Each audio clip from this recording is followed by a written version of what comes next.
Ya hemos hablado con vacuno de carne.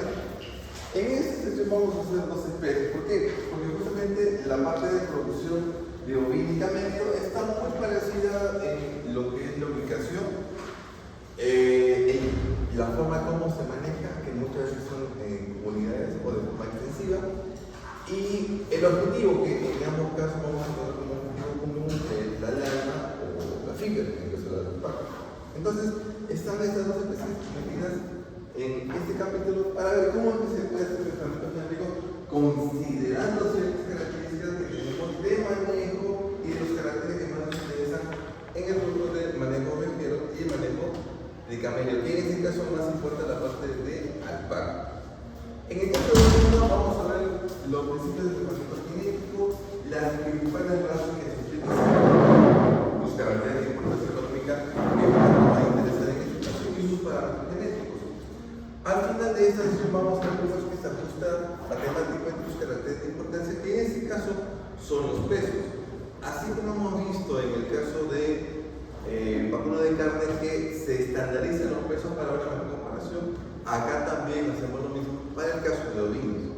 Y un poquito en camellos de experiencia que hay en otros países, como ya prácticamente nos están alcanzando en calidad genética lo que otros países tienen en lo que se refiere al mejoramiento de las alpacas y también obviamente en ovejas, que ahí sí nos llevan años luz de diferencia. Al finalizar vamos a reflexionar sobre la importancia de la implementación de planes de mejoramiento genético, tanto en bovino como en camello, pero en un sistema de crianza alto nido. Más vamos a hablar de este tipo de crianza, porque es lo que manipulación tenemos es una técnica a través de diferentes casos, que es lo que se tiene en cuenta para cada uno de los casos que vamos a trabajar. Obviamente el objetivo común que tenemos, como les decía, en tanto en el bovino como en la alpaca, es la producción de la fibra. En bovino le llamamos lana y en el caso de alpaca le llamamos otra fibra. Sea lana o sea fibra, al final lo que buscamos es calidad de esta prenda a través de la finura de estas fibras. ¿Cuánto cuesta una chompa de lana? ¿Alguna vez han tenido una chompa de lana? ¿O alguna frazada de lana? ¿Idea? Si nunca tiene frazada tigre, pero típica, todo el mundo en invierno tiene frazada tigre. Si hablamos de una chompa de lana, una chompa de lana está costando 300 soles, 350 soles aproximadamente. La lana de por sí no tiene tanta calidad como la de la alpaca, porque justamente pica más. La lana pica un poco más. Entonces, por esa razón es que su precio es un poco menor. Pero en el caso de la alpaca, si hablamos de la chompa de fibra de alpaca, como la Super Baby o Royal Baby que le dicen, una chompa está costando más o menos unos 1100 o 1200 soles. La chompa, eso justamente por la calidad que se tiene en esa prenda. Entonces, ya a nivel internacional hay una buena demanda y un buen pago por las fibras que son muy finas, que nos permiten hacer este tipo de prendas. Entonces, ya en otros países están también creando sus propias alpacas para generar este tipo de fibra. Ahora, en el caso del ovino, ¿en qué se caracteriza su producción? Habitan entre los 0 y 5.000 metros sobre el nivel del mar. Obviamente, estamos hablando de animales desde la costa, que son los ovinos lecheros y de pelo, hasta los 5.000, que son prácticamente netamente criollos. En razas tenemos bastante aquí, lo que más abunda como raza, el corriedal. El corriedal es una raza doble propósito para producción de lana y producción de carne. El Hampshire Down es una raza netamente cárnica, es netamente para la producción de carne. Criollo no es una raza, criollo es simplemente un cruzado, un mestizo que tiene de todas las razas y que habita a mucha altitud. Recuerden que el criollo no es una raza, es lo que más abunda en el país, pero no se considera como raza. Juni es una raza que se creó en el centro del Perú, muy adaptada a esas condiciones. El merino australiano es el típico animal de lana, es la típica raza de lana, y de merino tenemos merino australiano, merino francés, merino alemán, merino argentino, uruguayo, etc. ¿No? Pero por lo que son merinos, son netamente producción de lana. Aunque en nuestro país está llegando una variación de este merino que es el done merino o duni merino. Y ese merino es más que nada para un doble propósito, lana y carne, pero recién están entrando, más están abocándose en el doble propósito para trabajar en corto. El ASAF es una de las razas lecheras que vamos a tener. El ASAF es la Holstein de las ovejas, y justamente por su alta producción de leche, comparado con el peso vivo y la cantidad de sólidos, es que vamos a tener en el ASAF una buena producción de quesos. En Blackberry, el Blackberry es una oveja de pelo, es una raza de pelo que lo que hace es darnos bastantes kilos por cada parte. Una oveja Blackberry puede parir hasta 5 kilos en un solo parto, y eso beneficia para la venta de carne de cordero. Objetivo de producción, lana y carne. Acá principalmente lo que buscamos es lana y carne, aunque hay algunos lugares como en Cañete, en Junín o en Cajamarca, o también en Pozuzo, donde se ordeña la oveja para producción de queso. Caracteres de importancia en producción de carne, acá tenemos en cuenta los pesos. Peso de nacimiento, peso a los 90 días, peso a los 120 días, peso al año. Eso es lo que más vamos a considerar en lo que se refiere a la parte de producción de carne. Finura tiene que ver con el diámetro de lana, el diámetro de la figura de lana. El peso de bioma porque me va por peso de bioma. Eso es algo que se debe decir en la extensión del acopio. Y la producción de leche para la venta de queso. También tenemos valor agregado por la venta de piel, que es para hacer el cuero, el abono para el fertilizante natural y la exhibición en el caso de nuestros criaderos. Acá se debería trabajar bastante lo que es la inseminación artificial, y en realidad tenemos las condiciones para poder hacerlo.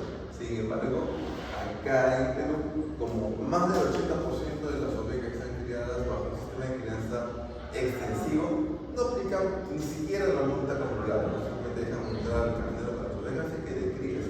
Pero lo que sí se debería hacer es aplicar mucho la inseminación artificial. No es complicado, no es muy difícil. Es laborioso, hay que ser programado y tecnificado, pero se puede hacer. Tenemos dos opciones, con semen fresco y con semen congelado. En algunos casos, por ejemplo en uno, hay empresas, hay grandes ovejeras que trabajan bastante con el semen congelado. Y obviamente el semen congelado implica que podemos traer tanto de Australia, de Inglaterra o de Uruguay, con calidad genética de otros países. En el Perú tenemos empresas asociativas, ejemplo de ello las EPS, las empresas de propiedad social, o las SAIS, las sociedades agrícolas de interés social, que son empresas comunales asociativas de lo que vino de la ex hacienda, y también hay grupos genéticos privados. Los mejores animales en lo que se refiere a ovinos lo van a encontrar en el sur, en Puno, ahí donde encuentran la mejor calidad. Si ustedes quieren aprender y saber del manejo de ovinos en sierra, Puno es la mejor opción porque es el que maneja la mejor calidad en el Perú.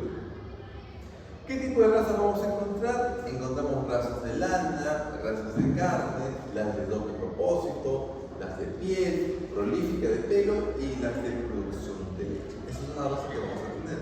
Como se cuenta, el ovino es recontra cosmopolita. Puedes tú tener diferentes objetivos y hay una raza para ese objetivo. No es objetivo de este curso hablar de cada una de estas razas, porque hay un curso para ello, pero sí vamos a mencionar las principales. Por ejemplo, hablamos de lana fina, ahí está, el merino. El merino, característico de lo que viene a ser lana fina. Hampshire Down, carne. Y como todo animal de carne, ya se acuerdan ustedes que tiene que ser un animal largo y corpulento y con bastante volumen de músculo en esta zona. El Texel, también producción de carne, acá está, miren esa pierna, la curvatura, el muslo, todo un animal rectangular para lo que inicia la producción de carne. Este es el doble propósito, el corredor para producción de carne y producción de lana fina, aunque no es tan fino, pero tiene mucho de lana. El ASAF, producción de leche, no interesa la lana es recontra gruesa acá. Lo que más nos interesa es la producción de leche. Ovino Junín, doble propósito, producción de lana y carne. Dorper, ovino de pelo. Es un ovino de pelo, pero para producción de carne, la conformación que tiene para producción.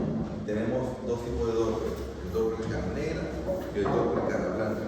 Obviamente, el que menos nos interesa es el Dorper carne negra, que tiene mejor resistencia a la radiación solar. controlar. Finship es una raza prolífica del año. El finship puede dar hasta 6 crías en un solo parto. Claro, el pobre solo tiene 2 personas, pero tiene esa cantidad de crías que uno no puede lograr. Y el Black Belly es una oveja de pelo prolífica. No tiene mucha carne, el Black Belly es flacucho. Pues sí, es un animal bastante flaquito. ¿Dónde sacamos la carne? De la madre, por la cantidad de corderos, sacamos ese volumen de carne. Para el juego de cordero que todos consumimos. Este de acá, que parece una cabra, es una oveja. Y una oveja que se caracteriza por tener bastante cantidad de crías en una sola camada. Les dije que la inseminación artificial es muy importante y acá tenemos la inseminación con semen fresco, vía fondo de vagina, o la inseminación con semen congelado, que es vía laparoscópica. Ahora, en el caso de semen fresco, lo que hace la inseminación, vamos a inseminar a todas las borregas sin excepción, a toditas, sea bonita, sea feita, todas se inseminan. Ahí no hay sesgo de selección, 100%. Pero el macho que utilicemos para hacer la inseminación tiene que ser obviamente un macho seleccionado. Entonces ahí es donde entra la selección del macho, que no son todos, sino un porcentaje de todos los machos que yo tengo, para poder utilizar la colección de semen y posteriormente inseminar las borregas. Entonces, en este caso, lo que hacemos es incrementar la intensidad de selección del macho. Y ya sabemos todos que cuando se incrementa esa intensidad, mejora el progreso genético. En el caso de semen congelado ocurre algo diferente. En el semen congelado, por obvias razones, como es semen congelado, no va a ser de cualquier macho, sino un macho seleccionado, con buen mérito genético. Por lo tanto, tenemos intensidad de selección del macho. Segundo, este procedimiento es la laparoscopía. Y este procedimiento no es barato. Si yo lo hago con todas las borregas, pues se me ven preso, porque van a haber borregas que no merecen hacer ese procedimiento. Por esa razón, esto solamente lo aplicamos con borregas del plantel, las que son del núcleo de alta calidad genética, no todas las borregas del asco. Entonces, también aumentamos la intensidad de selección de la hembra. Como es un semen congelado, yo puedo importar ese semen congelado. Por lo tanto, si estoy importando material genético de otro país, aumenta variabilidad genética. Y cuarto, como estoy trabajando con un carnero que tiene semen congelado y que tiene un buen mérito genético, eso hace que el valor de cría de la siguiente generación se incremente, por lo cual aumenta también el progreso genético. Entonces, esas son las 4 ventajas que tengo desde el punto de vista de mejoramiento genético para usar la inseminación vía laparoscópica. Dijo, aumenta el valor de cría y eso aumenta el progreso genético. Aumenta el progreso genético. En ese lado.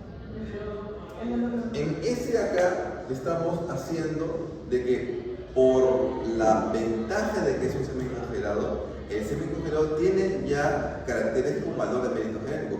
Algo que acá no lo tengo porque como este semen fresco que uso carnero nacional, no tengo el valor de mérito genético conocido, no lo puedo estimar. Acá sí lo puedo estimar, porque conozco del macho. Eso me favorece la estimación y incremento del progreso genético. Entonces, como se dan cuenta, la inseminación laparoscópica te da más opciones, las 4 que les dije, para mejorar la calidad del rebaño. Por esa razón, quienes usan inseminación vía laparoscopía tienen en muy poco tiempo un avance bastante rápido comparado con los que solamente trabajamos en el fresco. No quiere decir que esto sea malo, por si acaso. Dependiendo de las condiciones y la inversión que uno tenga, puedo utilizar semen fresco sin ningún inconveniente. Si tengo un poco más de ingreso, un poco más de rentabilidad, paso a la siguiente etapa, que es el semen congelado. Los envíes de los que tienen trabajo con semen congelado, primero arrancaron con semen fresco. Inclusive, acabo de decir que eso lo aplico solamente en las borregas que son de alta calidad genética. ¿Y qué hacemos con lo demás? Obviamente utilizamos semen fresco. O sea, va a utilizar los dos sí o sí. Claro que hay individuos en donde vale la pena y está más conveniente económicamente utilizar un método en función de otro, para que podamos tener mayor ventaja genética. Normalmente quienes hacen esto son los que venden reproductores. Te venden el reproductor como tal para otras granjas o de genes. El color de vellón, sabemos todos buscamos y queremos lana blanca. No queremos a la oveja negra de la familia, no. Esa no es la que quieren. Normalmente lo que queremos es lana blanca para poder teñir. Y este color de la lana se gobierna por dos genes, el A y el B. ¿Por qué digo dos? Porque hay un efecto epistático acá. Cuando tenemos en homocigosis o heterocigosis, se da el blanco y el blanco. Si está en homocigosis, se da el negro. Pero se manifiesta ese color cuando el B está en homocigosis dominante o también cuando se encuentra en heterocigosis. Ahí está, blanco, blanco, negro, para el mismo genotipo. Pero cuando este gen se encuentra en homocigota recesivo, acá sí no hay un problema, me da blanco y blanco, pero este acá cambia a marrón. No sé si alguna vez han visto a una ovejita marrón que parece tipo galleta con chocolate, así marroncito, tipo café. Ese tipo de animales son doble homocigota recesivo, que tiene un color medio marrón. Actualmente todos buscamos lana blanca para poder teñirla, pero por ahí estoy escuchando, no recuerdo exactamente dónde, que ya están comenzando a trabajar con el negro. ¿Por qué? Porque es más fácil mejorar, o mejor, es más fácil trabajar con la lana negra y comenzar a afinarla que tener que teñirla cada rato. Entonces estamos buscando ahorita el blanco y el negro. Están buscando esos colores también para combinar y para también comenzar a trabajar con un color natural, ¿no? Un color que no requiera otro tinte. Entonces ya tenemos acá una opción a futuro de lo que viene a ser el mejoramiento de la actividad, pero ya de los colores en el caso de los ovejos. La presencia de cuernos también está gobernada por un gen. Acá podemos encontrar el gen y sus genotipos con combinación de tres alelos. De acuerdo a la raza, tenemos la presentación de cuernos o no, dependiendo si es macho o hembra. Voy a mencionar acá un ejemplo más fácil de entender, que es el caso del merino francés, el que también llamamos ramouillet. Este ovino tiene guardameta, pero son los machos quienes tienen cuernos. Las hembras son mochas, si tienen este fenotipo. Con este fenotipo, acá tiene cuernos, acá son mochas. Ahora, sabiendo y viendo esta tabla, podemos decir que la presencia de cuernos es ligada, limitada o influenciada por el sexo. ¿Cuál de las tres? ¿Será ligada, limitada o influenciada por el sexo? ¿Cuál de las tres creen que es? Influenciada por el sexo. Influenciada, me dice, ¿todos de acuerdo? ¿Nadie dice ligada? ¿O limitada? Los tres se pueden, no creo que se puedan los tres, es uno de los tres nada más. ¿Se acuerdan ustedes que cuando hablamos de ligado al sexo, se liga a qué? ¿A los caracteres masculinos y femeninos? No. El gen, ¿a dónde se liga? Al cromosoma, ¿no es cierto? Y cuando aparece el genotipo es XX, ¿no? Siempre es así, XX y la letrita del gen. En este caso no hay XX, es autosómico, descartado que es ligado. Será limitado por el sexo. ¿Cómo te decimos que es limitado? Cuando el carácter solo aparece en uno de los sexos. Por ejemplo, producción de leche es limitado por el sexo, solamente aparece en la hembra. Motilidad espermática es limitado por el sexo porque solamente está en el macho. En ese caso, ¿la presencia de cuernos es limitada por el sexo? No, no es cierto, porque puede aparecer también tanto en hembra como en macho. No es limitado. La única opción es una característica influenciada por el sexo. Dependiendo si es macho o hembra, puede o no tener cornamenta. En algunas razas, en los dos aparecen los cuernos, pero en otras cambia la manifestación, dependiendo de si es un macho o una hembra. El ejemplo típico es el merino francés que tenemos acá, el Longyear Estado. También otro ejemplo es el merino argentino. El merino argentino también ocurre lo mismo. Ahora, sabemos todos que para los caracteres cuantitativos están gobernados por miles de genes, en caracteres de producción, caracteres de reproducción. Pero algo curioso ocurre con un ovino. En ovino se han identificado algunos genes que gobiernan caracteres cuantitativos. Por ejemplo, el más conocido de ellos, el gen burula. El gen burula se obtiene de los ovinos merino australiano y eso genera alto rendimiento reproductivo, o sea, aumenta el tamaño de camada. Es un gen de prolificidad. Se llama el gen FECB, el gen Ferporula. ¿Y qué es lo que causa? Pues causa que las borregas tengan mayor cantidad de crías en un solo parto.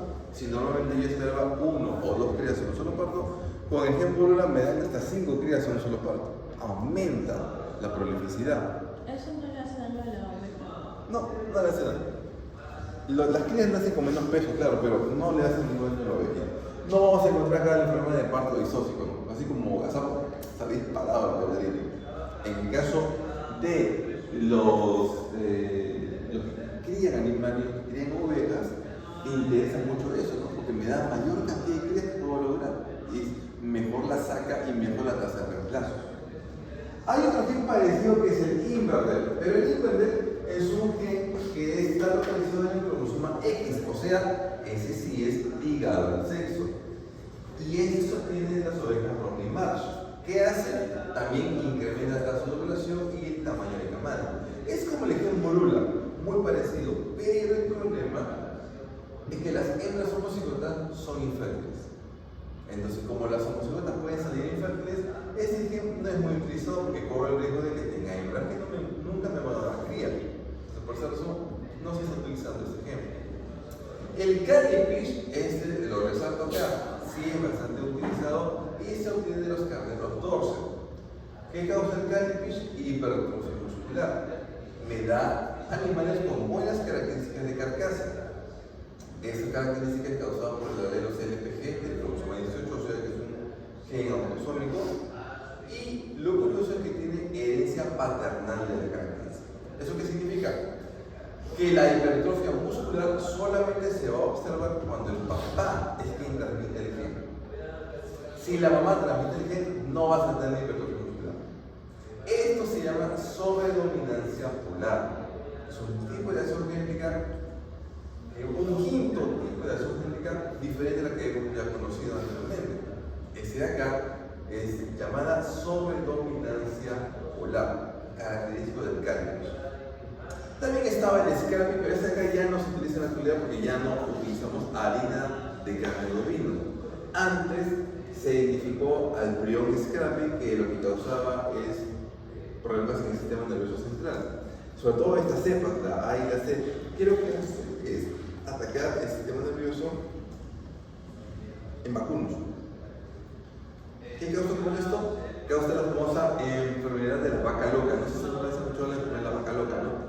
Que la enfermedad se llama encefalopatía espongiforme bovina, así se llama la enfermedad de la vaca loca. ¿Y por qué ocurría esto? Porque en Europa le daban harina de carne de oveja a las vacas. Obviamente eso no lo hacemos acá, pero yo prefiero comerme la oveja antes que dársela a la vaca, ¿no? Entonces, aparte que en Europa se prohibió todo eso, ya no vamos a tener ese inconveniente, porque ya no se da de carne, pero antes sí había ese problema, tenías problemas en el esquema. Esquemáticamente, acá están los ovinos que les mencioné. Acá tenemos claramente la presencia del Calipish. Ahí tenemos un carnero que tiene esta hipertrofia muscular con el Calipish y la mamá no lo tiene. Cuando ocurre el apareamiento, si él tiene el gen, tanto hijo como hija lo van a manifestar. Pero si el papá no tiene el gen y la mamá sí lo tiene, cuando ocurre el apareamiento, ni el hijo ni la hija van a manifestar. Es imposible que lo manifiesten, porque solo se manifiesta cuando es el papá quien lo transmite. Es decir, solamente vamos a encontrar la presencia de ese hipertrofia muscular cuando existe una transmisión genética solo vía maternal de ese gen. Cuando se mantiene de padre a padre, de padres, de padres, de padres, se va a manifestar en la población, tanto macho como hembra. Pero si es una madre que transmite, a la siguiente generación se desactiva y no vuelve a aparecer más.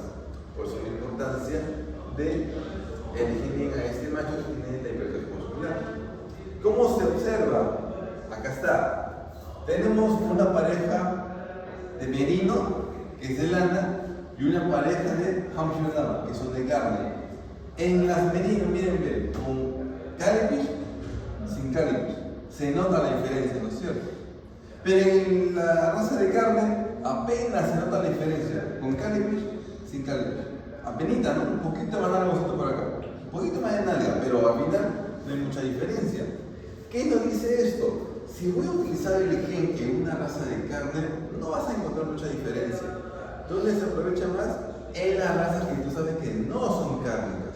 Por ejemplo, aquí la podría aprovechar en el Corridal, en el Black Belly, en los Dorper, los Dorper es de carne, en los ovidos Junín, ahí podría aprovechar esto de acá del gen cárnico para que me gane más hipertrofia muscular en esta zona. Pero obviamente eso también te va a costar, porque el macho que tenga ese gen no va a ser muy barato, te va a costar un poco más. En parámetros genéticos, acá tenemos los caracteres más importantes que vamos a necesitar para el mejoramiento genético en ovinos. Edad al primer parto, que nos da la precocidad, número de correos nacidos, que viene a ser el tamaño de camada, el peso de nacimiento, ahí tiene su heredabilidad 15%, los pesos para la producción de carne a los 90 días, 120 días, en vellón, peso de vellón sucio, peso de vellón limpio, longitud de mecha, diámetro de lana, peso de carcasa, grasa dorsal, área de bife y producción de leche. Lo que están resaltados son los caracteres que más vamos a utilizar en la producción ligera. Y como ya hemos visto anteriormente, si el carácter tiene más heredabilidad, tendremos mejor progreso genético. Esa es la ventaja que tenemos nosotros con el uso de un carácter que tiene alta heredabilidad. Por ejemplo, diámetro de fibra, longitud de mecha, peso de carcasa, peso de vellón, son los que logran un mejor valor de heredabilidad y por lo tanto tendré mayor progreso genético. Ahora, en el caso de la lana, cuando hablamos de la fibra de la lana, ¿qué nos interesa de la fibra? ¿Bajar o subir diámetro de fibra? Bajar, ¿no es cierto? Yo creo que sea lo más delgadita posible. En el caso del peso de vellón, cuando le esquilo, ¿qué me conviene? ¿Subir o bajar peso de vellón? Subir peso de vellón. Entonces, ¿cómo me conviene que sea la correlación entre el peso de vellón y diámetro de fibra de la lana? ¿Positivo o negativo? Negativo, ¿no es cierto? Me conviene que sea negativo. Ahora fíjense, correlación entre peso de ¿dónde estás? Acá está. Entre peso de vellón sucio y diámetro de fibra. Miren la correlación, 17%. ¿Eso es favorable o desfavorable? Miren el signo. Si es signo positivo, aumenta peso de vellón, también aumenta el diámetro de fibra. ¿Es favorable o desfavorable? Desfavorable, ¿cierto? Entonces, tenemos un caso de correlación positiva que es desfavorable. Pero tiene una ventaja. Miren el valor, es menor al 20%, o sea que es una correlación baja.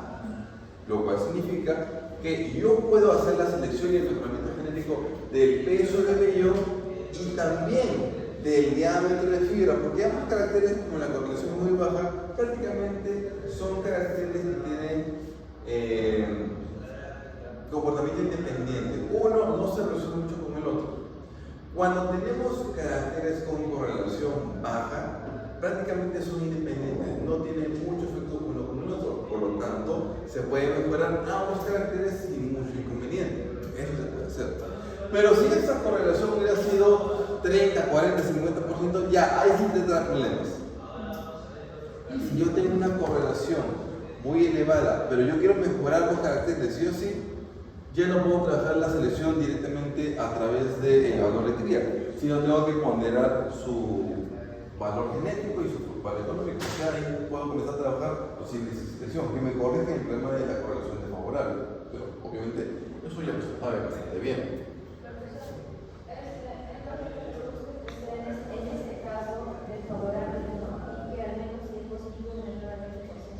Exacto, si tú quieres trabajar tus caracteres, lo que me convendría es que sea negativo, pero bueno, la naturaleza me dice que no es negativo, es por naturaleza, yo no lo busco, o sea, no es que vamos a hacer que la correlación sea negativa, no puedo, es parte de la genética de los animales. Entonces, si es positivo, piña que soy, no me conviene, pero tengo una ventaja, como es correlación baja, sí lo puedo utilizar. Así que no solamente importa la elección, sino también importa la magnitud. Tomamos en cuenta estas dos para tomar la decisión. Recuerden que con correlaciones bajas, ambos caracteres son independientes. Otro ejemplo, miren acá, entre peso 90 días con número de corderos, y correlación es negativa. Aumenta cantidad de corderos, baja el peso 90 días, eso también es desfavorable, pero miren, negativo 10%, prácticamente no pasa nada. No hay ningún inconveniente, porque es muy baja la correlación. Mientras tenga correlación bajita, los caracteres van a comportarse casi independientemente. ¿Qué significa paréntesis?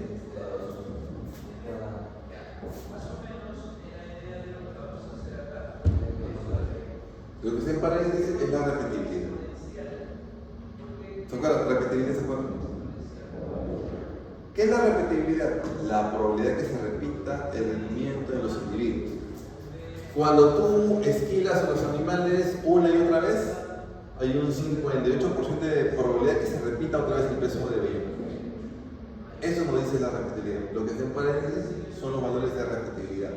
El diámetro de fibra, si hoy día con esquilo a la oveja veo que tiene un diámetro de fibra de 25 micras, la siguiente vez que lo esquile, ¿cuánto tendrá de finura? Hay un 70% de probabilidad que tenga otra vez 25 micras. Es bastante probable. Esa es la repetibilidad. Ahora, en el caso de los vinos se manejan acá con estructuras genéticas. ¿Cómo funcionan las estructuras genéticas? Tenemos de dos tipos. Tenemos la abierta y la cerrada. ¿Cómo funciona la estructura genética abierta? En una población animal tenemos siempre los animales del núcleo, tenemos los multiplicadores, que son los clientes que me dan cría, y los de la base, que son los que vamos a vender. En una estructura genética abierta, el flujo de genes va en una sola dirección. Es decir, los del núcleo son padres de estas multiplicadoras y multiplicadores que son los que me van a dar corderos para la venta. Estos son los que se van a vender al mercado. Siempre el flujo de genes va de estrato superior a estrato inferior, padres de padres de padres. Y eso se va a vender. Profesor, por acá encuentro varios animales, ¿lo puedo subir acá para que lo reemplace? No, en la... Ay, perdón, me equivoqué. Este de acá es la cerrada. La cerrada con el flujo de genes va en una sola dirección.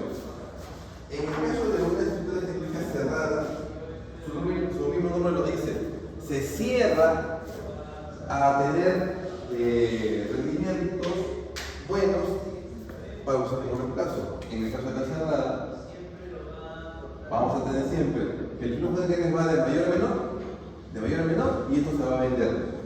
Si encuentro animales buenos acá, ¿los podría utilizar como reemplazo? No, porque si es cerrada, todo se va, no se va a reemplazar. Pero va a haber un momento en que los del núcleo van a ser viejitos. Y tengo que venderlos porque ya son viejitos, no puedo seguir reproduciéndolos. En ese caso, lo que van a hacer es traer nuevos reproductores de otro lado. Lo traigo en pajilla, en embrión o compro animales. Pues cada año tengo que ir renovando mi núcleo de reproductores porque cada año voy a ir sacando a los que ya acabaron su edad de reproducción. Entonces, ¿esto qué implica? Que constantemente voy a tener siempre nueva genética. Por lo tanto, aquí aumenta bastante la variabilidad genética. Ese es uno. Lo otro, como estoy trayendo materiales genéticos buenos, porque se supone que son buenos que reemplazan eso del núcleo, va a aumentar tu progreso genético porque estás escogiendo por valor de cría. Entonces eso también favorece. La desventaja es que todos los años tengo que invertir en traer nuevos reproductores.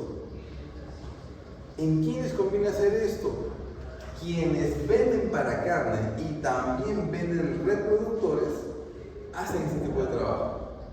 Porque su negocio es vender a reproductores, vender carneros que sean muy buenos para la reproducción.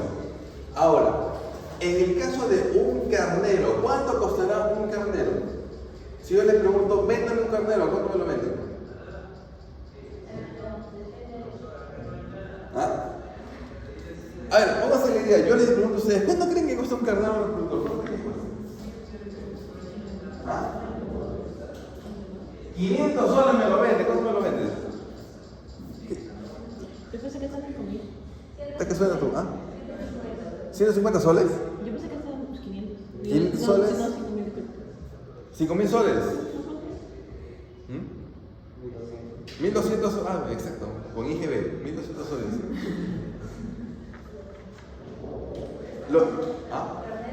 Carnero o truco. Los de acá la tienda de e-commerce. No creo que lo vayan adquiriendo. 20.000. Hace 2 o 3 semanas con los chicos de los mentes menores estuve en Puno, en la clase de ovinos.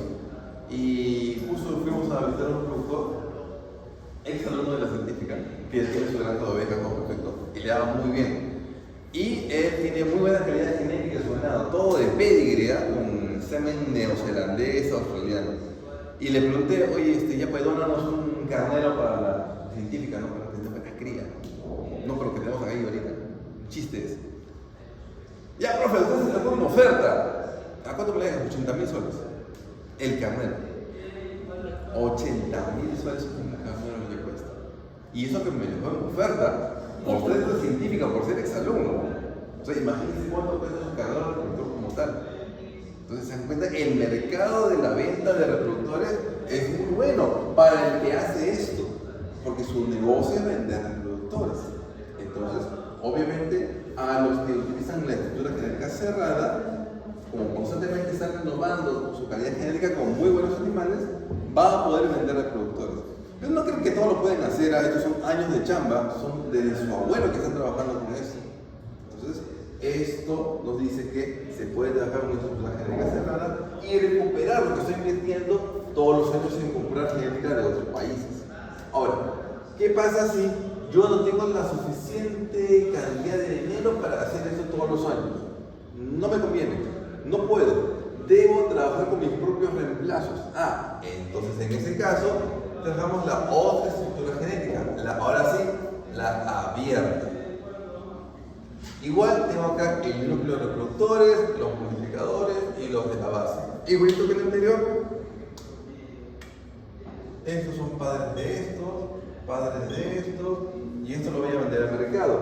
Pero si de aquí encuentro buenos animales que yo veo que son que pueden servir como padrillos, sube de nivel y los paso para acá. Funciona como un reemplazo. Si de acá encuentro buenos animales que pueden ser utilizados como el núcleo, los subo de nivel, pasan para arriba, se convierten en padres. O inclusive de aquí puedo pasar animales a ese núcleo, si es que son tan buenos como yo espero que sean. Entonces el flujo de genes va en ambas direcciones, es abierto. Claro que en ese caso tenemos la ventaja de que es más barato, porque yo mismo genero mis reemplazos. Pero ¿cuál es la desventaja? Como estoy comenzando a parear entre parientes hasta la consanguinidad. Por esa razón, cada cierto tiempo debo traer nuevos animales para refrescar la sangre y que reemplacen al núcleo. Ya, no será todos los años, pero sí al menos cada 2, 3 o 4 años traigo los reemplazos para que reemplacen estos núcleos reproductores. Claro que voy a traer de buena calidad genética, no voy a traer cualquiera, ¿no?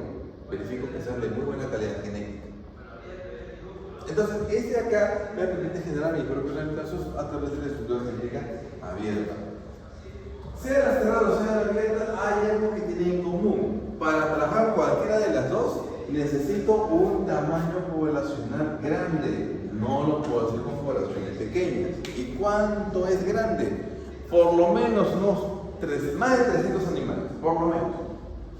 Si tengo en mi rebaño 50 ovejitas, 100, 150, no puedo trabajar esa raza. Tengo que cambiar de método, que vamos a ver más adelante. Esto solo me puede aplicar cuando tengo un buen tamaño poblacional, de 300 a más. Por ejemplo, el señor que yo les decía que tiene su granja ovejera, tiene como 1000 animales, creo. ¿Puedo hacer eso también en cuyes? Claro que sí, lo puedes hacer en cuyes, en conejos, en bovinos, en caballos, lo que tú desees, pero tienes que tener una población grande para que puedas manejar mejor los reemplazos. Si no, vas a tratar mucho problema de la consanguinidad y al final, ¿qué ocurre? El famoso efecto Bullman. Ahí podemos ver una relación entre el efecto Bullman y nuestra estructura genética que vamos a trabajar. Profesor, ¿y en la estructura abierta no son los mismos animales que necesitan? De los dos, con una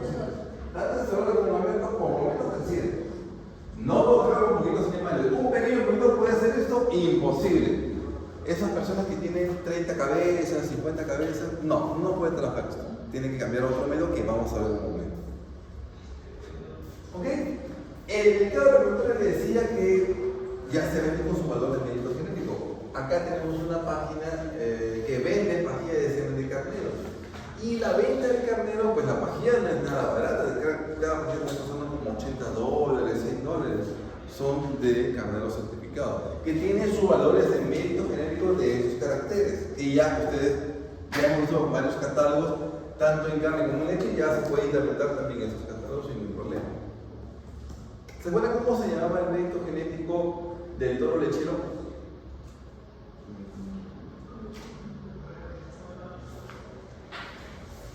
¿Cómo se llama el mérito genético del toro lechero? Son 3 letras. PTA. El de toro nacional. ¿Cómo se llama el de toro nacional? Se llama HTE. De toro de carne. EPD. EPD. El carnero reproductor se llama ASBV. Así se llama su mérito genético. Valor de cría por medio de papá. Así es la traducción. Average Salary Values. Así se llama su mérito genético del carnero. No es una cosa más que el EPDA, es lo mismo que el EPD, pero bueno, le cambiaron el nombre. Quiere que sea igualito que el caso del producto de carne. Así que le pusieron ASBV. Así se llama su mérito genético de los carneros en catálogo. Así que ya uno puede entrar a internet, comenzar a ver qué carnero le gusta y ir a la importación de la página. Listo, ya puedo tener acá entonces material genético de otros países, que es bastante bueno. Acá en el pueblo trabaja muchísimo con semen de Australia y semen de Uruguay. Trabaja bastante con ese tipo de material genético. En alpaca, ¿qué nos interesa de la alpaca? Menos diámetro de fibra, más peso de vellón. Peso de vellón y diámetro de fibra, ¿no es cierto? Como les decía, la chompa de una alpaca pesa bastante. Y en el caso de estas alpacas, acá más que nada utilizamos para la parte de fibra. En donde vemos la parte de carne, más vemos que es llamas. Seguramente habrán visto en el menú, en la carta, ahí dice el lomo de la alpaca, ¿no? Y bueno, le ponen alpaca porque la foto de la alpaca sale bonita y un peluchito que te lo está comiendo, pero casi seguro que es llama. Ahí, a pesar que dice alpaca, solamente está comiendo llama, ¿no? Porque es más rica la carne de llama versus la carne de alpaca. Pero bueno, en lo que es fibra, lo que dirigimos el objetivo de selección es a la finura. En la actualidad me pagan entre 4 y 12 soles la libra de fibra de alpaca. Y una alpaca me da al año entre 4 y 6 libras. O sea que ganaré que 60 soles al año de una alpaquita. Al año por la venta de la fibra. Por eso, ¿dónde es el negocio? El negocio está en el volumen de fibra. O sea, necesito tener, para ser rentable, por lo menos 1000 alpacas para poder vender y tener algo de rentabilidad en la venta de la fibra. Obviamente no voy a vender solamente fibra, también voy a vender al productor. Eso lo sé en las empresas grandes. ¿Qué tenemos en la actualidad en diámetro? Más de 25 micrómetros. Es lo que tenemos en promedio en nuestro país. Antiguamente manejaban entre 17 y 22 micras, no le pueden ganar. ¿Y qué buscamos? Bajar ese diámetro de fibra. Buscamos entre 12 y 14 micras. Esto ya es como la vicuña. Este diámetro de fibra es la vicuña. Entonces, cuesta muchísimo menos el tema del peso neto del producto que la producción de este, ¿no? ¿Cómo? Cuesta muchísimo menos el producto en sí, el neto, sin procesar. ¿Te refieres si cuesta menos la fibra de alpaca negra? No, la fibra de alpaca sin procesar, así que se vende. Ah, el vellón como tal. Se vende menos de lo que se saca al procesarlo, ¿no? Claro, te cuesta menos porque el hacer el hilo va a aumentar su costo. Porque vas a hacer ya una fibra lavada, peinada, cardada y lista. Si tú quieres comprar el vellón directamente, te sale más barato y tú misma haces el hilo. Pero obviamente es todo el proceso que tú tienes que hacer manualmente. No es imposible, ¿eh? Se puede hacer al que tiene experiencia, pero es una chamba más. Algunos lo que hacen en las carreteras, hábitos, cuando uno va a hacer turismo a Arequipa o a Cusco, no sé si han visto en la carretera que hay artesanas que venden sus chompitas, su chullo, su chalina de alpaca. Esas prendas, ellas hacen el hilo, pero no hacen un hilo muy fino, porque la fibra más fina ya lo vendieron a la planta. Lo que queda, ellas lo hacen hilo, lo tejen y te lo venden al turista. Por eso el problema es que hay la mala percepción de que la fibra de alpaca pica, pero no es así, porque obviamente la fibra gruesa es la que va a picar. Pero si compras una fibra muy finita, no te va a picar, va a ser muy suave y te va a abrigar bastante bien. Entonces, hay una mala percepción de lo que es la fibra de alpaca que pica. No, pero lo que pasa es que estás comprando una fibra de alpaca muy gruesa. Para que tengan una idea, eso es lo que buscamos en micronaje. Sus cabellos tienen entre 80 y 100 micras.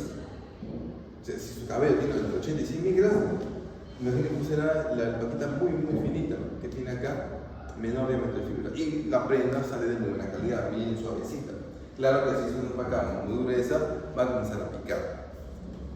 En alpaca buscamos mejorar cantidad de vello y calidad de vello. Y en el caso de la llama mejoramos la parte de carne. Eso es lo que buscamos en el caso de la llama.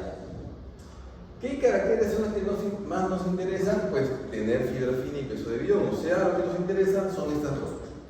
Estas dos son las más importantes para la selección de las alpacas, en función de su peso de vello y el diámetro de fibra. Alternativamente, para la industria textil tenemos la uniformidad y la longitud de mecha, pero esta es para la formación de hilo. Es decir, que la fibra que estoy procesando sea muy uniforme y parejita para que tenga un mismo diámetro y que tenga una buena longitud para que el hilo sea más fácil de sacar. ¿Por qué la fibra de vicuña, su prenda, es tan cara? Es muy cara porque tiene mecha corta y hacer hilo es más difícil. Por eso hay que hacer un proceso extra para que constantemente se forme el hilo y eso cuesta un poco más. En el caso de la fibra de vicuña, ¿cuánto cuesta el kilo de fibra de vicuña recién esquilada? Ahorita está llegando a los $650. El kilo de fibra de vicuña recién esquilada. Ya, ni se imaginarán cuánto cuesta una prenda de vicuña, ¿no? Hace poco Dina le regaló chalinas a los presidentes, ¿no? Cada chalinita creo que son $5,000. Cada chalina para abrir su cuello. Imagínate, ¿no? De vicuña. Es bastante costoso, ¿no? Pero no cualquiera puede comprar eso, ¿no? Hay que tener buen poder adquisitivo y, obviamente, gustarte de las fibras naturales. En parámetros genéticos, vamos a concentrarnos en dos que nos interesan bastante: peso de vello y diámetro de fibra. Para lo que viene a ser diámetro de fibra, heredabilidad 41%, peso de vellón 9.8%. Entre estos dos, logro más progreso genético por diámetro de fibra. Es casi 4 veces más lo que logro por peso de vellón. Por esa razón, como tipo de mejoramiento genético en alpacas, todo el mundo busca finura. Primero porque es lo que te paga más. Segundo porque tiene más heredabilidad, o sea que logro más progreso genético. Es bastante bueno. Y estos son todos de Perú, buena heredabilidad. Por peso de vellón no mucho. No es tu objetivo aumentar peso de vellón en realidad. Lo que tú quieres es aumentar el diámetro de fibra. Pero bajar el diámetro de fibra. Ahora, ¿cómo se correlacionan estos dos? Viene la correlación entre diámetro de fibra y peso de vellón, 11.6%, correlación genética. ¿Eso es favorable o desfavorable? Desfavorable, ¿no es cierto? Porque si aumentamos peso de vellón, también aumenta el diámetro de fibra. Pero tenemos una ventaja.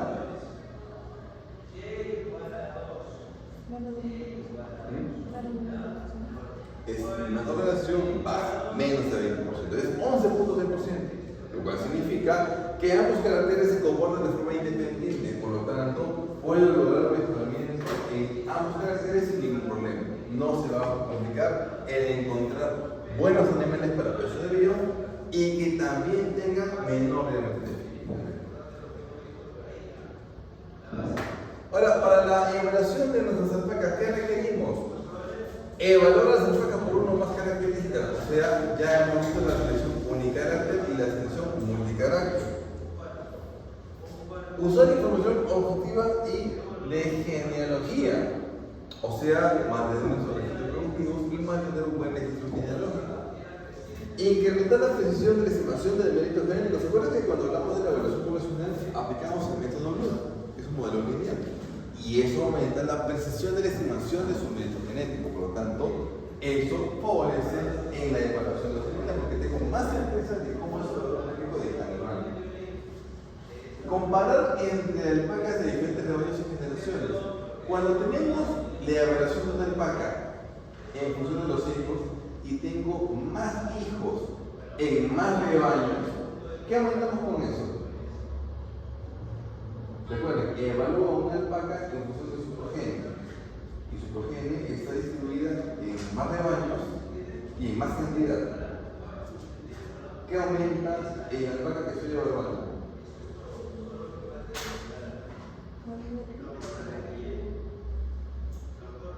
Del valor que se aumenta. A la confiabilidad de los datos. Confiabilidad. La confiabilidad, recuerden que va con cero, más hijas, más datos, aumenta la confiabilidad. Ese es todo probado. Acá estoy diciendo alpaca probada. Tenemos más hijos evaluados, aumenta la confiabilidad. Estimar el cantidad de correlaciones, ya. Ustedes saben perfectamente cómo hacer este cálculo. Y la tendencia genética es estimación del progreso genético. ¿Cómo se llama bien? Ok, calcula tu progreso genético. No, pero tú hay que ver la siguiente generación. No te preocupes, tienes el action y predícelo. O tienes tu fórmula para saber cuánto será el progreso genético. Y listo, ya está. Para poder hablar un subgrupo de impacto. Esto, si se dan cuenta, es un resumen de lo que hemos visto en todo el curso. Está ahí. Y todo eso ya ustedes saben cómo se hace. Ya cuando los llamen para hacer su plan de mejora genética en alpacas, listo. Ya pueden aplicar este cuadrito y siguen los pasos que ya han aprendido de todo el ciclo. Hay algunos países donde quieren acelerar más ese proceso genético y aplican mucho la biotécnica reproductiva. Esta empresa lo que hace es transferencia embrionaria. Y la transferencia embrionaria lo que hace es acelerar el proceso genético por la producción de crías de mayor calidad genética. En Australia, en Estados Unidos, en Inglaterra, están comenzando a hacer eso en la transferencia embrionaria y funciona. Ahora, en el Perú, ¿podremos hacerlo? No, no funciona. ¿Por qué? Porque las condiciones ambientales que tenemos acá son muy difíciles. Imagínense, en Australia sale bien la transferencia embrionaria porque tienen pasto verde a nivel del mar, balanceado, un clima agradable, hasta le ponen aire acondicionado. O sea, el ambiente es aún en otros países. Pero acá en nuestras alpacas que la tenemos ahí en la puna, comiendo ichu, la especie es que va a tener buena reproducción. En un plan de inseminación artificial o transferencia embrionaria no funciona. La inseminación y la transferencia embrionaria en alpacas en el Perú, comercialmente hablando, no es viable, no funciona. Por esa razón, siempre se recurre a lo que hacemos en alpacas, que es el empadre controlado. ¿Qué es lo que hace que sea más viable en los países aparte del tema de las condiciones ambientales? El costo. ¿Por qué? Porque aquí, por monta natural, la tasa de preñez en el alpacas puede lograr tranquilamente 75-80%. Tasa de preñez. Por inseminación logras 20%. Por transferencia embrionaria, menos del 20%. O sea, la tasa de éxito es bien baja. Entonces, un productor compara, oye, 80% versus 20% no me conviene. Y al remate, dile, ok, vamos a hacer la transferencia embrionaria en nuestra alpaca, pero tienes que pagar por cada alpaca, te voy a cobrar 800 soles. Ya va a decir que no, obviamente. Por supuesto que te va a decir que no, porque ya no te conviene gastar tanto por cada alpaca. Y si es que queda preñada, a eso sumando las hormonas, el uso del meñiquí para corte de semen, manejar el semen que es difícil, del macho exospermico, entonces una serie de inconvenientes que complican mucho el trabajo de la transferencia embrionaria o la inseminación artificial. Por esa razón, aunque mis amigos reproductólogos se molesten, les voy a decir una y otra vez que en alpacas en el Perú, transferencia embrionaria y la inseminación no, comercialmente hablando, no funcionan. No, profesor, pero he visto tesis que sí han hecho inseminación y sí sale. Sí, pero en una tesis tiene todo controlado, es una investigación, si lo replicas en una comunidad no te sale. Y digo por experiencia, lo he visto. He visto a productores que han trabajado con inseminación artificial Han puesto su laboratorio todo y después de un tiempo se dieron cuenta que, ¿saben qué? Cuesta demasiado, no me conviene, mejor sigo con el empate controlado. Es más barato y tengo más tasa de éxito. Por eso, en el caso de diseminación en la terapia secundaria, en realidad acá somos la cunita de los que manejan otros países. Hacemos diseminación, terapia secundaria para que otros lo usen. Entonces, no nos conviene, ¿no? Mejor trabajemos acá la parte de monta natural o el empate controlado. En biotecnología reproductiva, acá lo hemos hecho, inseminación y interferencia se ha hecho, Quinzachata en Puno, se ha logrado este tipo de trabajos, el 7 de acá de la guerra también lo ha hecho, mi tesis fue transferencia voluntaria, se puede, pero la tasa de éxito es muy baja. Fecundación in vitro también se ha realizado y también en Chachapoyas se hicieron la clonación de la alpaca. Sabemos todos que la clonación no sirve para el género, pero como una monada hicieron clonación, sacaron un clon de una alpaca. Que no es exactamente eso, porque me acuerdo que lo que hicieron fue el embrioncito de la alpaca, lo partieron en dos y lo pusieron en dos alpacas. O sea, un gemelo, eso es un clon. No es una gran cosa. En machos hay un buen mercado de reproductores. En lo que se refiere a alpacas, un reproductor que están pagando, o un buen reproductor, lo vende más o menos entre 10.000 y 30.000 soles. Es más o menos el rango de venta de un reproductor. No, nosotros también he visto de 5.000 y de 1.000 caros, obviamente dependiendo de la calidad va a ir bajando, pero un reproductor bueno de verdad, está más o menos entre 10.000 y 30.000 soles. Este es un ejemplo de un buen reproductor. No como el que tenemos acá en Coma, ¿no? Esos dos que están ahí que ya uno está alquilado, como que más tapaca, más que otra cosa, ¿no? Pero es acá sí, con buen informe, buen repente, buen cáncer, muy buena finura, 19.6 micras, excelente finura. En otros países, ¿a cuánto vende un reproductor? $50.000. Y precio promedio, no estoy diciendo el mejor todavía, pero es un precio promedio. El récord de venta de un reproductor, una alpaca, en el Reino Unido, ¿cuánto creen que fue?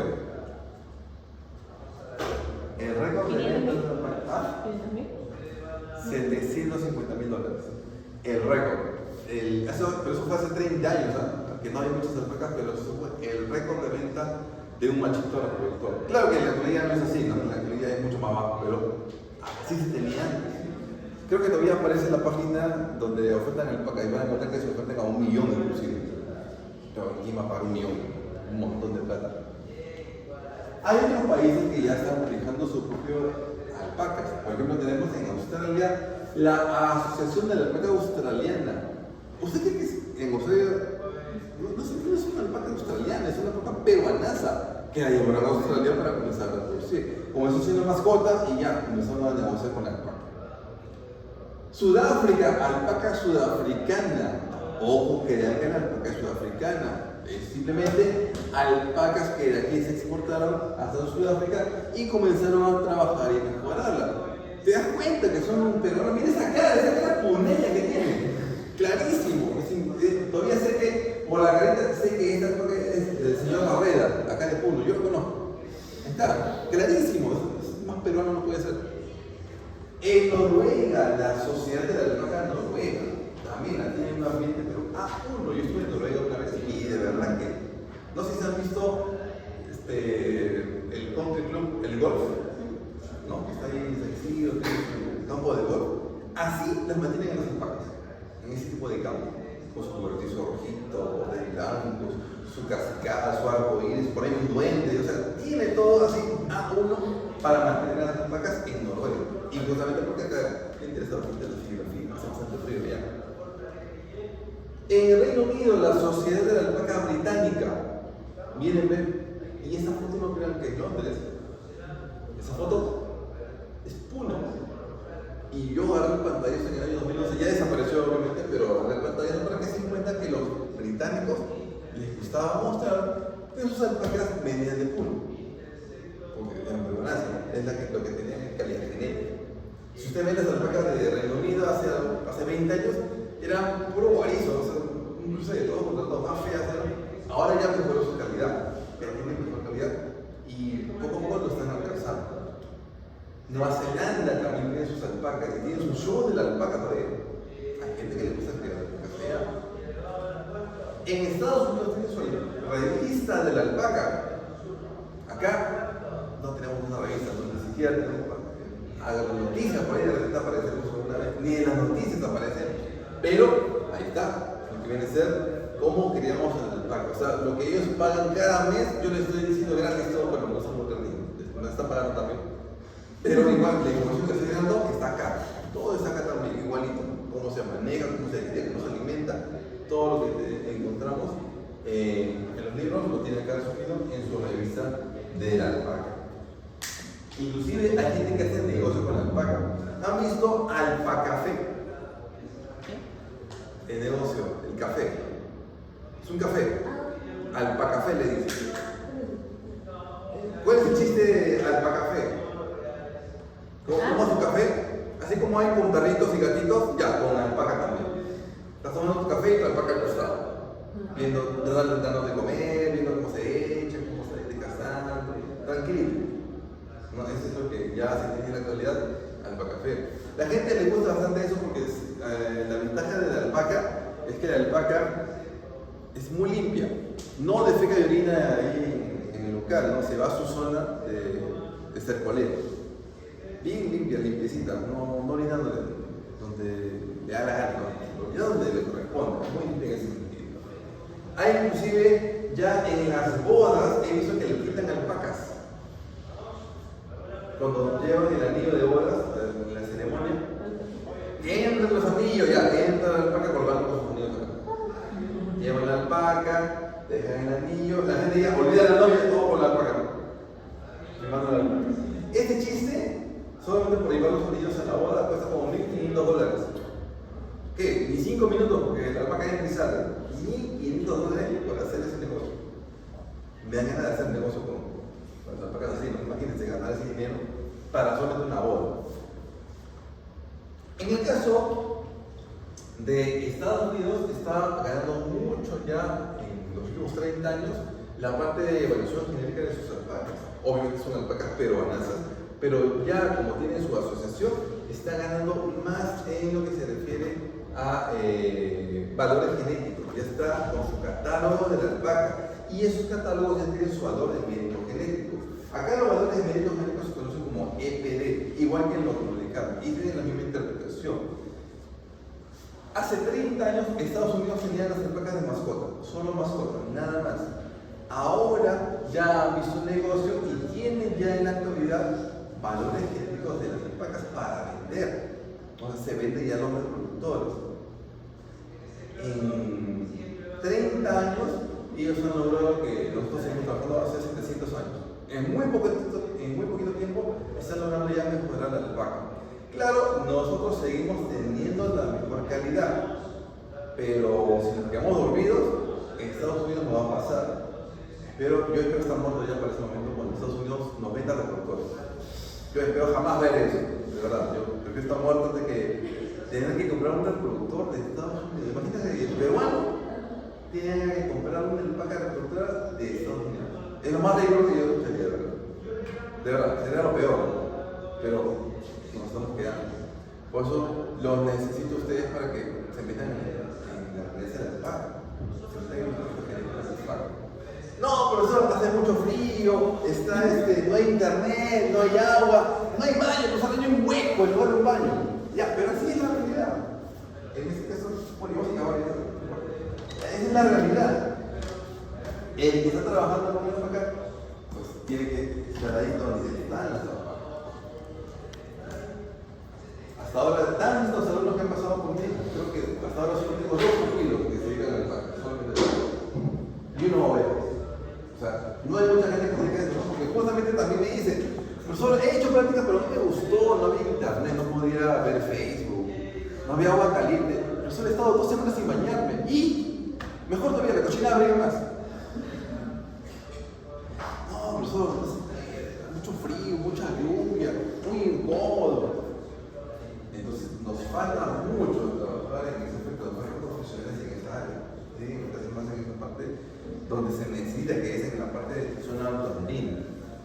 Cada puntito rojo es un productor. Bien, en Estados Unidos, cantidad de productores que están viendo, hasta en Canadá se está comenzando a ver la producción. La costa este y la costa oeste son los que tienen los productores de alpaca. Hasta en Florida vamos frontera de alpacas. Aquí en el norte es más vacuno lechero, aquí es más vacuno de carne. Aquí está concentrando la producción de las alpacas. Antes, yo me acuerdo que había una veterinaria, creo que egresada científica también, sí, egresada científica, que le encantaba trabajar en caballos. No, que en caballo da plata, que sí, todo lo demás. Todo era caballos, full caballos. Se fue a vivir a Estados Unidos, tenía ahí su clínica donde iba y trabajaba y era con caballos todos. Pero los que tenían sus caballos también tenían de mascota sus alpacas. Entonces, como veterinaria de Perú, ya cosa de alpaca, ya tengo una alpaca que tiene ese problemita, a ver si lo puedes curar. ¿Qué cosa de los corta la uña, corta los dientes, cosas sencillas. Entonces, obviamente te pagan por cada animal, no por cada alpaquita. Entonces, como sabía cómo manejar la alpaca, ya, perfecto. Entonces, esta chica veterinaria le llamaron de otro lado también porque tenían alpacas también y comenzó a contactarse de que ella sabe de alpacas, se puede manejarlas ya. Entonces, ella hacía y trataba y curaba y manejaba las alpacas, esquilaba también. Tanto así que dejó los caballos y ahora se dedica a alpacas. Y solamente le llaman para alpacas, nada más. O sea, porque se dan cuenta que hay una persona que se dedica a eso, entonces en Estados Unidos le paga bastante bien. Ok, entonces sea para eso. No quiere decir que tampoco que todos vayan a Estados Unidos y trabajen en alpacas porque tienen chamba, no. Es solamente para los que realmente tienen bastante experiencia trabajando con los animales y obviamente pueden hacer eso. Acá en el Perú hay empresas que manejan muy bien la calidad genética de sus animales. Por ejemplo, Maltini es una empresa que del grupo Mitchell que tiene buena calidad de las alpacas. Ustedes han visto su tienda que se llama Solo Alpaca, realmente. La tienda Solo Alpaca que vende este tipo de prendas. Grupo Inca tiene a Pacomarca. Pacomarca es una empresa que maneja muy bien sus alpacas también. Tiene como 1000 alpacas. Maltini tiene 3000 alpacas. Pacomarca del Grupo Inca tiene más o menos 1000 alpacas. Y son los referentes en la calidad genética en Puno. En Puno va a encontrar esa calidad genética. En catálogo de Estados Unidos manejan los EPD. Así manejan el valor genético de las alpacas a través de los EPD. Y ahí podemos apreciar cómo, copiando lo que han hecho en control de carne, tenemos los caracteres, su valor de EPD, la precisión que es el ACC y el ranking, que se acuerdan que hemos aprendido en control de carne, igual que lo estamos aprendiendo acá. También macho, se vende las hembras también, y también la Suri, la alpaca Suri, que tiene un poco más de cotización en el mercado actual. ¿Qué es lo que más nos interesa? Ahí está. Valor genérico de diámetro de fibra. Miren, negativo. Nos baja el diámetro de fibra. Aquí en el Perú hay una empresa que es Malquín, que también tiene su propio catálogo. Y en este caso, el catálogo no lo dejan por valor de cría, sino lo manejan a través de índice. O sea que acá aplican índice de selección. Y ya saben ustedes que el animal que tenga el mayor valor de índice, ese es el mejor comparado con los demás. Obviamente no es barato, es un animal que viene de 17 micras, es un animal muy fino.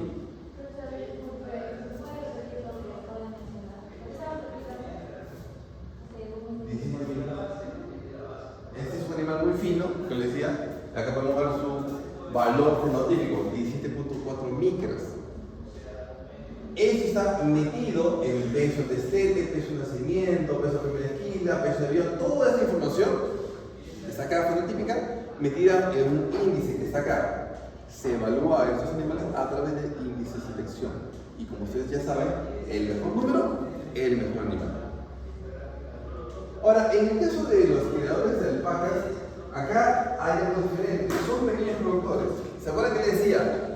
¿Cuánto tiene que ser el tamaño de la operación para poder manejar la estructura cerrada o la estructura abierta? ¿Cuánto tiene que ser este?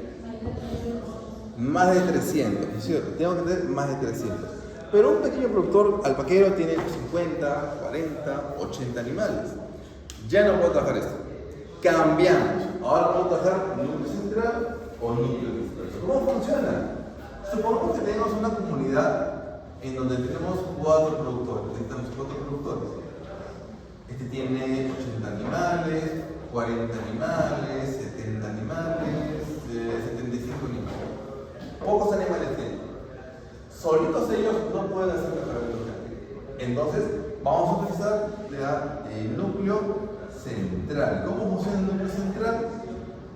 El núcleo central centraliza el mejoramiento de los animales. Estos 4 señores compran o alquilan un terreno. A este terrenito van a poner las mejores alpacas de cada uno. Llevamos las mejores alpacas a este nuevo canchón o un nuevo terreno. Contratamos a uno de ustedes, a ver cuánto me cobramos por trabajar acá. ¿Para qué? Para que haga los registros de mejoramiento genético.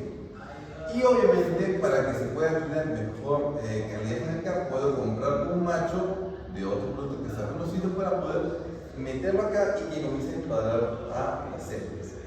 Como he puesto aquí, no todas las células, sino a las mejores nada más, acá van a nacer crías que se supone son también de muy buena calidad genética.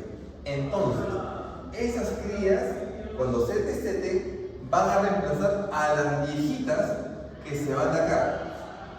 Las reemplazan.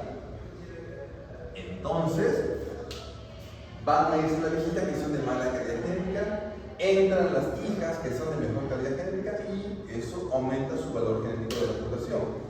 Esto vamos a hacer cada año. Llevamos otro grupo de las mejores, traemos el mismo macho u otro macho compramos y siguen generando crías para alimentar a estos rebaños. De tal forma que poco a poco se va mejorando la calidad genética de cada uno de esos productores. Ese es el núcleo genético central. Centralizamos todo en un solo lugar. La ventaja de esto, que como tenemos acá un solo ambiente para hacer todo el manejo, hay un ambiente uniforme, por lo tanto la evaluación es mucho más precisa. Otra ventaja, yo aumento el progreso genético en cada uno de ellos porque a pesar de que cada uno de ellos tenga un diferente manejo, puede tener una forma de manejar diferente, acá todo es uno solo. Y solamente ellos requieren la alimentación de todos los animales.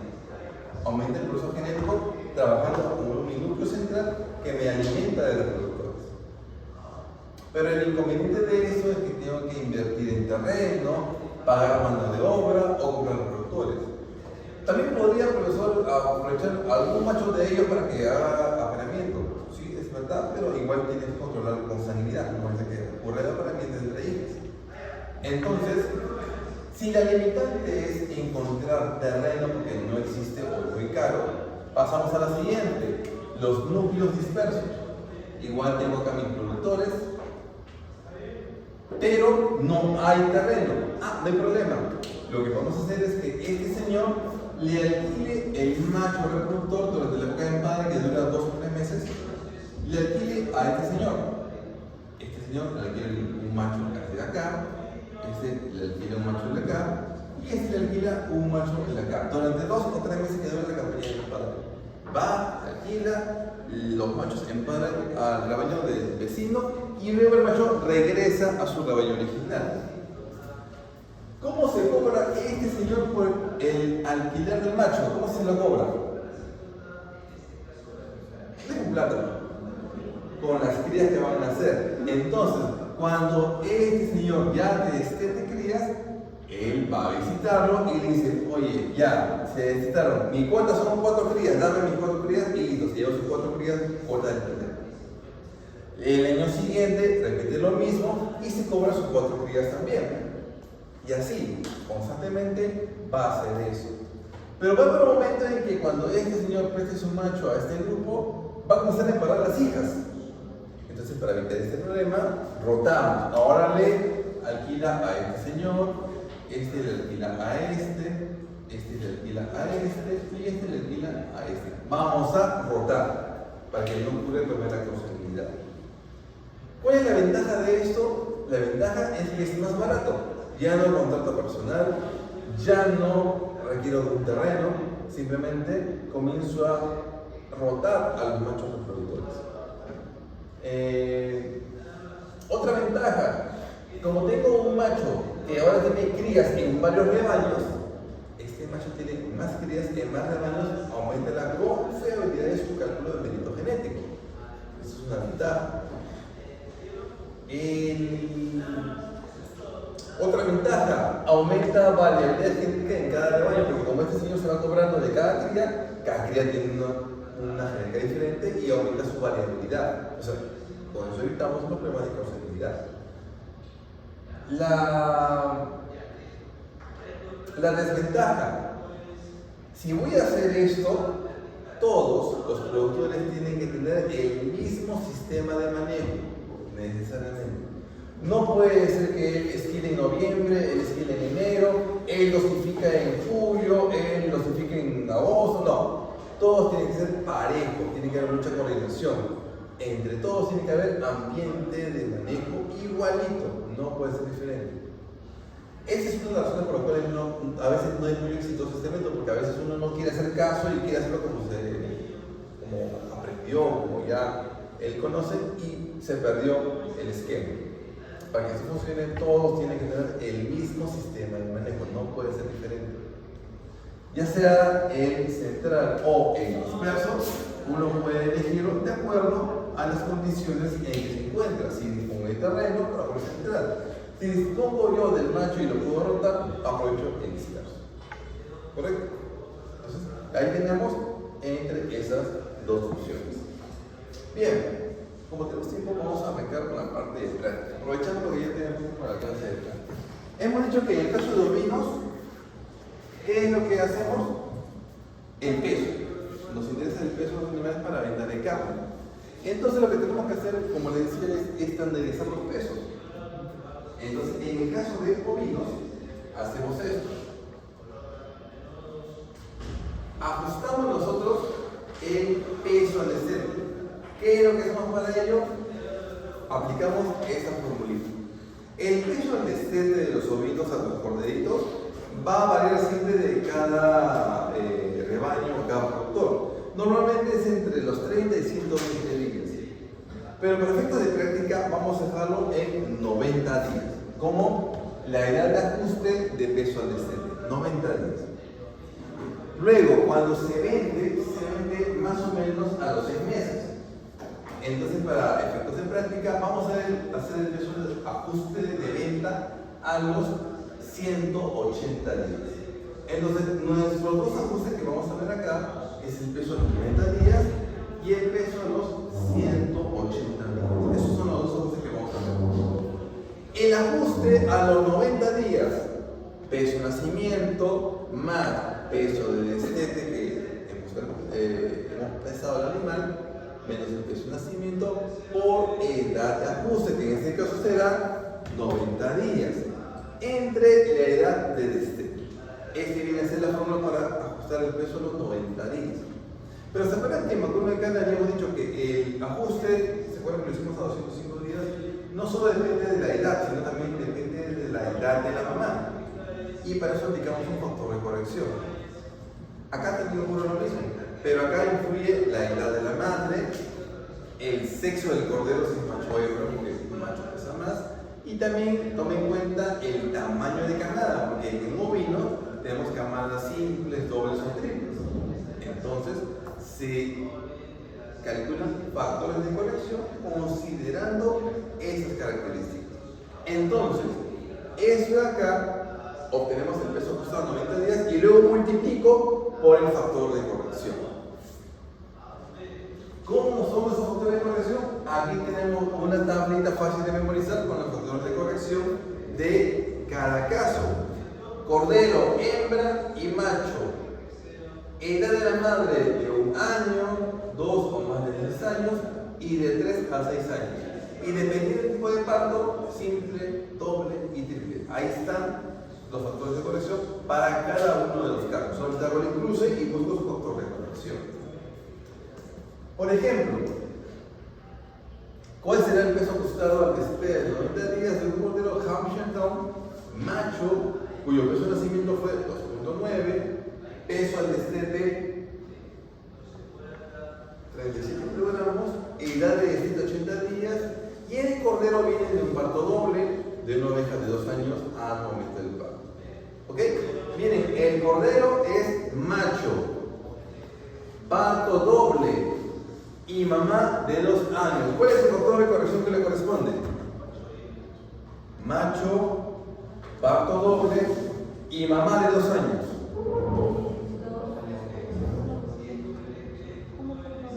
¿1.19? Macho, mamá de 2 años y parto doble. 1.08. Ese es el factor de corrección. ¿Bien? Entonces, a ver, calculadoras.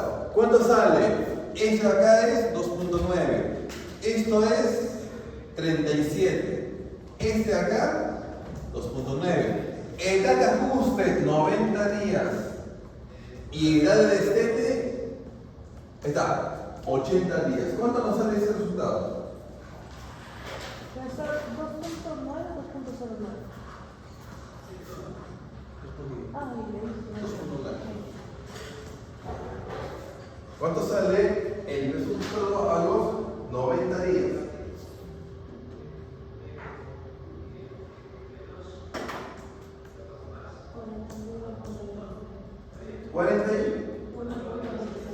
Correcto, 41.26. Ahora, ¿por cuánto lo multiplico? No, eso no te multiplica, ¿sabes? ¿Ah?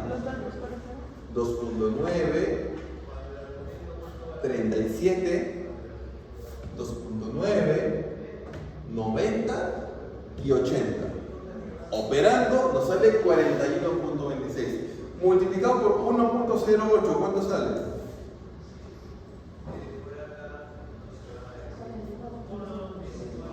44.56. Listo. Ya tenemos el ajuste a 90 días. Ahora nos falta el ajuste a 180 días.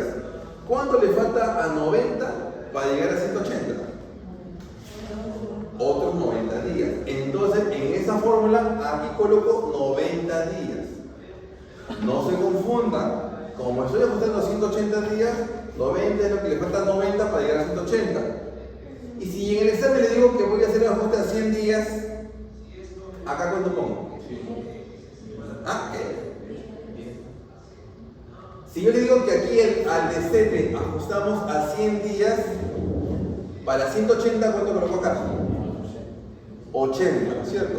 Si le digo que el ajuste acá es de 80 días, el ajuste, ¿acá cuánto coloco? 100 días. Lo que le falta lo pone ahí. Lo que le falta le pongo. Ya, no se equivoquen, ¿no? Depende de lo que tenga el problema, no te puedo cambiar eso. Por eso, se dan cuenta, acá te estoy diciendo edad de ajuste, no te estoy diciendo 90. Estoy diciendo edad de ajuste. Y el examen va a decir, ajusta 90, ajusta 80, ajusta 100. Y en acá, lo que le falte para llegar a 180. En este caso, yo ajusté acá 90. Entonces acá va a estar 90 para llegar a 180. ¿Bien? ¿Cómo ajustamos a 180 días? Peso del destete ajustado final, que es el que hallado hace un ratito. Peso final de venta o de evaluación. Peso del destete por 90 entre edad final de venta o de beneficio menos la edad del destete. Del ejemplo anterior, tenemos cuál será el peso ajustado a 180 días. Si se sabe que el carnerillo ahora pesa 59 kilogramos a los 190 días. Entonces, para repetir lo anterior, ¿se acuerdan? El ajuste fue peso del destete ajustado final 44.56. Peso final, acá está, 59 kilogramos. Peso de destete del ejemplo anterior, 37 kilogramos. Por 90, está 90, entre edad final es de 190 días y la edad de destete del ejemplo anterior fue 80 días. Total, 62.56 kilogramos. Multiplico por factor de corrección. No, porque también es otro. Ya no lo multiplico porque ya lo hice acá. ¿De acuerdo? Por favor. Si ya lo hice en el peso ajustado del destete, acá no voy a multiplicar de nuevo. No lo hagan, por favor. En el examen siempre se equivocan en eso. Son 5 puntazos que se van a hacer. Recuerda, en el peso ajustado final no multiplico, solamente lo hago en el del destete. Acá de por sí ya quedó, no hay que hacer más. De paso, que algunos por hacerme molestar. ¿Cuánto me digan por factor de corrección? No, ya lo hicieron acá, estás duplicando y tienes ahí 0. Ya, el segundo examen de prácticas es solamente reemplazar la fórmula, es sencillo. que por favor, recuerden este esquema y tenganlo simplemente, practiquen 20 veces con ustedes. Usualmente lo hacen en la tarea. La tarea van a hacer exactamente todo eso. Bien chicos, ya está dicho cómo hacemos el ajuste entonces. Ahora ustedes ya cuando entremos a la clase de práctica, ya de frente hagan su guía de práctica y resuelvan su tarea. No agarren las preguntas de la diapositiva porque son diferentes, son las que están en la guía de prácticas. ¿Ya? ¿Recuerdan cómo están en la guía de prácticas? Esa van a realizar. Bien, tomen algo, coman algo y entramos al salón de práctica.